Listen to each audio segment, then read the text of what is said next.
Hello everyone, this is Erik, the Asian movie enthusiast. And it looks like I'm on a bit of an anime kick recently, because I just recently reviewed Kingsglaive, Final Fantasy 15, and I plan to review Final Fantasy 7 Advent Children very soon. There may be a few more anime films or TV series that I cover during the next few weeks before I really get moving into to more live action stuff.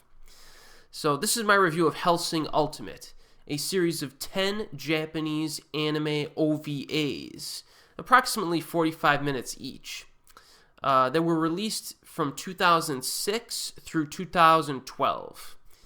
OVA basically stands for Original Video Animation. So these are basically animated films that are made specifically for release in home video formats, so to speak, like DVD, Blu-ray, etc. Used to be VHS, of course, without prior showings on television or in theaters. So Hellsing Ultimate should not be confused with Hellsing, okay, which is a Japanese anime television series that was released back in 2001 and 2002. These two properties do have some similarities, obviously, but I have read that the Ultimate OVAs more closely follow the storyline of the manga. Now, I did enjoy the Hellsing television series, but I do think Hellsing Ultimate is superior in terms of entertainment value. So the plot for Hellsing Ultimate is that, it's basically set in present-day London.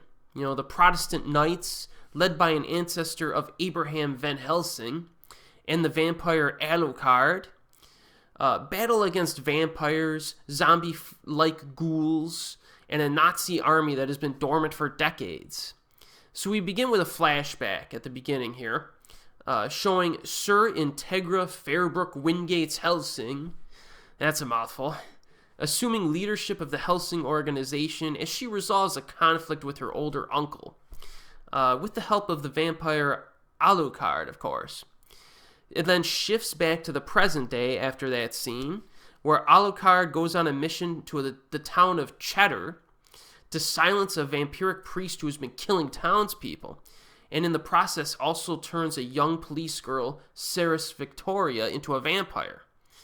After that, he battles a Vatican priest named Alexander Anderson after they are both sent to kill the same vampire in Northern Ireland, and then events move on from there.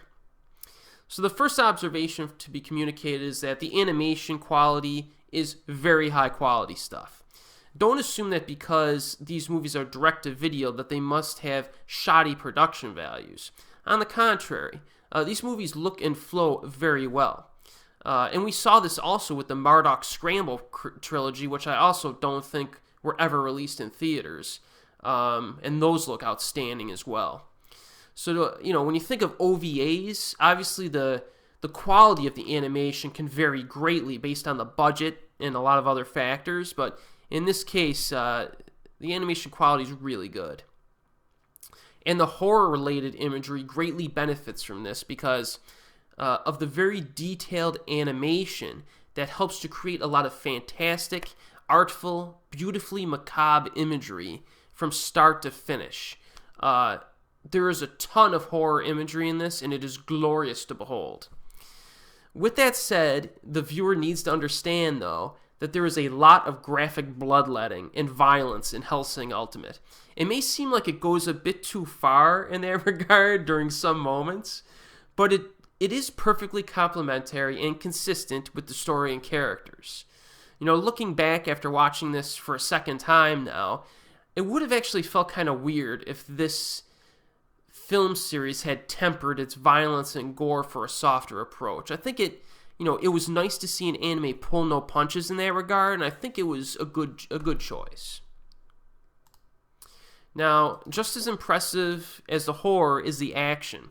Again, the high-quality animation really allows the animators to show off a lot of details during these battles and fights. And if you're an action junkie, you're going to be in heaven here, because there is a ton of action from start to finish in these movies. Gigantic boatloads of action to enjoy.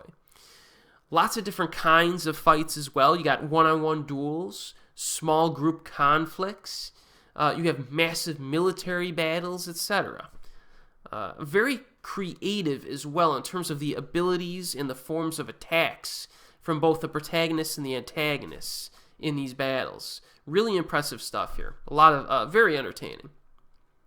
And that kind of leads me to one of my criticisms. There's so much action in these movies that it becomes slightly monotonous down the stretch.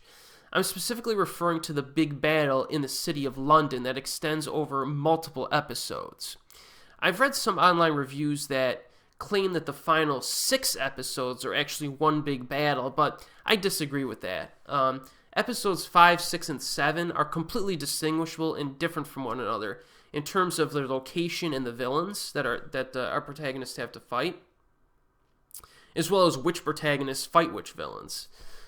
Episodes 8, 9, and 10, on the other hand, all take place within the city of London and involve one gigantic Nazi army as the big antagonist there. So since the battle stretches over much of those final 3 episodes, you basically have a 2-hour extravaganza to finish the story off. And the problem with this, in my opinion, is that it's really twofold. Number one, there are no flashbacks to help break up the action. And number 2, the enemies insist on talking to one another a lot during the battle. Now, with regard to my first point, Hellsing Ultimate does a good job overall at mixing in some flashbacks to keep things interesting. You know, one excellent example is Episode 7, or OVA 7, which uses multiple flashbacks to assist the psychological manipulation that is used by the villain in that episode. One of those flashbacks is very mean-spirited and edgy in terms of its violence, but it is arguably the most effective dramatic moment of the entire storyline, in my opinion. I really liked OVA 7. And I really think that, you know, the last few episodes, OVAs 9 and 10 specifically, would have benefited by adding more moments like this because they would have broken up the action a bit more and made it a little less tedious. But with regard to my second point that I previously mentioned, there's simply too much talking and posturing during this big final battle, which drags things out a bit too much. It happened a little bit in some of the previous OVAs. There was a little bit of talking during the fights, which do last pretty long. But, I don't know, it felt a little bit more natural. The final fight, you're just wondering or hoping, like, come on, guys, let's finish this off. You know what I mean? But don't misunderstand me, because I do enjoy the Battle of London, especially some of the crazy stuff that happens in OVA 8. But 9 and 10 are still quite good. They had a little bit more room for improvement when compared to the previous OVAs that came before them. Another thing about Hellsing Ultimate is that it does not have significant depth of drama in a traditional sense. You do get a good feel for the characters, but that's mostly communicated by their actions and some of their dialogue. There's not a lot of downtime in this film series, which is a huge benefit for the pacing, which is blistering fast. But I do think that it could have benefited from adding a few more character moments along the way, just to kind of flesh things out a little bit more. But on the other hand, I gotta say that the character Alucard is one of the most powerful and creative renditions of a vampire ever conceived. Definitely one of the most memorable characters in an anime or anything else so you'll ever see. I mean, this guy's just ridiculous. And he's kind of ridiculous from the start in terms of his abilities, and it exponentiates after that. But it's very, very, very interesting in how they develop that and utilize that. So I really like the main character in this.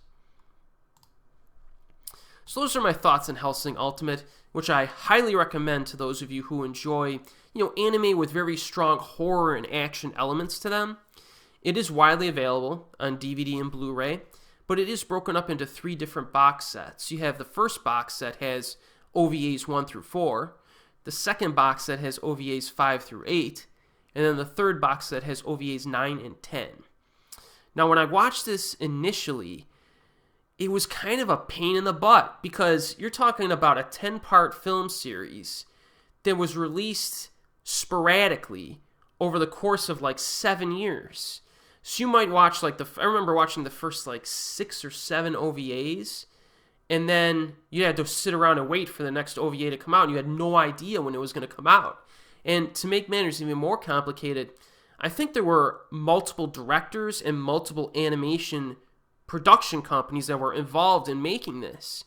So they kind of pass things off to each other, but it's really impressive because it really does feel like a 10-part film that was made by the same filmmakers. So you don't even notice that when you're watching it, but I found it kind of interesting when I was reading up on it that so many people had a hand in making this. So, it's a very interesting film series here that I definitely recommend. And as always, we'll see you next time.